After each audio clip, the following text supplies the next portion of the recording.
অবাক করার সিদ্ধান্ত। রোহিত কোহলির অবসরের পর টেস্টে ভারতের নেতৃত্বের ভার পেলেন গিল। ইংল্যান্ড সফরে স্বামী কেন নেই? নতুন যুগের সূচনা।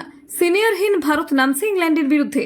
রোহিত শর্মা ও বিরাট কোহলির আকস্মিক টেস্ট অবসরের পর ভারতীয় ক্রিকেটে এক নতুন অধ্যায়ের সূচনা। ইংল্যান্ডের মাটিতে 20 জুন থেকে শুরু হতে চলা টেস্ট সিরিজের জন্য শনিবার বিসিসিআই ঘোষণা করল 18 সদস্যের স্কোয়াড। বিস্ময়ের জন্ম দিয়ে অধিনায়ক নির্বাচিত হয়েছেন শুভমান গিল, তার সহ অধিনায়ক ঋষভ পন্ত। নির্বাচক কমিটির প্রধান অজিত আগারকার নিজেই এই সিদ্ধান্ত জানান।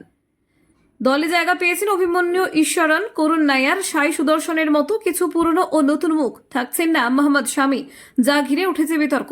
অস্ট্রেলিয়া সিরিজে বুমরা ছাড়া অন্য পেশাররা ব্যর্থ হলেও এবারও একা বুমরাকে দায়িত্ব তুলে দেওয়া হয়েছে। 3 সিনিয়র ক্রিকেটার রোহিত, বিরাট এবং অশ্বিন নেই দলে, ফলে চাপ বাড়ল গিলের কাঁধে।